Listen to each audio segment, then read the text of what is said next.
Hi folks, my name is Hamid Gambari. I'm a managing director at Canada Energy Audit, and I make these videos because we get a lot of questions on whether it's worth it to get into the energy efficiency business.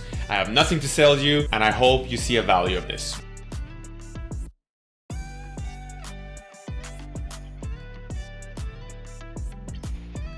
Should you become an energy advisor, and why this is a good time for you to consider a profession as a registered energy advisor within Canada. The best way to answer that question is to always evaluate the industry that you're considering to partake in. There's a very simple model that I use to look for trends within an industry before I consider getting into that profession. Let's look at the profession of a registered energy advisor within these industries and the 4 trends that we discussed. Number 1, pain. Is there a legitimate pain that requires fixing where the profession of an energy advisor can heavily contribute to? From the perspective of a homeowner, the cost of renovations is quite high. And homeowners, they do want to consider these renovations upgrade, for the purpose of increasing occupancy comfort. But how can they go about doing that when the cost of insulations, upgrading their heating systems and their cooling system is at a level that they may not be able to afford? Number 2, purchasing power. Are there people within that industry that are willing to pay for this pain that you're trying to fix? There is a desire for energy savings upgrades.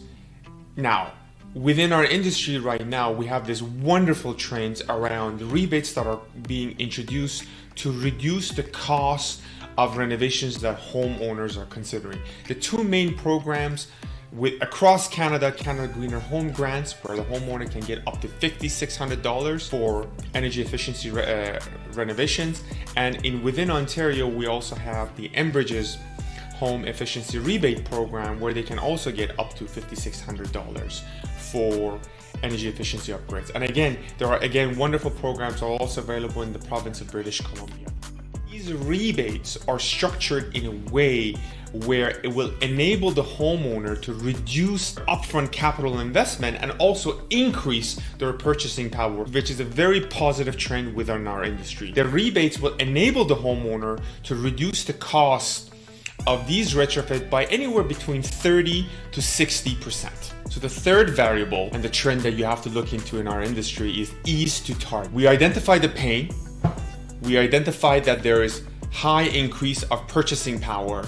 Is it easy to connect with those individuals that require such services? What I can tell you is that there's plenty of marketing happening at the federal level promoting the Canada Greener Home Grants initiative, and there's plenty of marketing happening at the utility level. So there's plenty of communications out there for homeowners to become aware of such initiatives. In addition to that, the contractor community, predominantly around insulations, professional air sealings, and heating and cooling, are heavily promoting such programs because it ultimately allows them to package the ideal value proposition for the homeowner so they can actually sell their products and services. So the number 4th variable to consider as a trend within your industry, is there growth in our industry? Is there growth associated to the profession of an energy advisor within the market where you provide these energy efficiency consulting services to existing homes? Is there a legitimate growth on an upward trajectory within our industry? Well, let's look at the data.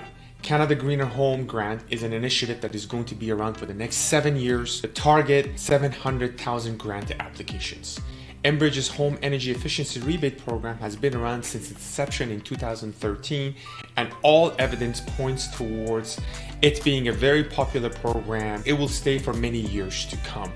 From a compliance perspective, the federal governing body has a very aggressive goals to make all existing homes net zero by 2050. There's also a target for new constructions, for all new constructions to be net zero by 2030. That is incredible growth in our industry, and it could only happen if there's going to be more professions within the energy efficiency sectors, and there's going to be more education and awareness around the type of variables, building science, constructions mechanisms, retrofit strategies as it pertains to energy reductions, as it pertains to energy efficiency retrofits, and as it pertains to becoming net zero ultimately. To make things even more attractive within our industry, there are talks about mandatory energy labeling, which means whenever a homeowner sells the house, an energy efficiency audit has to be undertaken in that home that ultimately showcase and highlights to the new buyer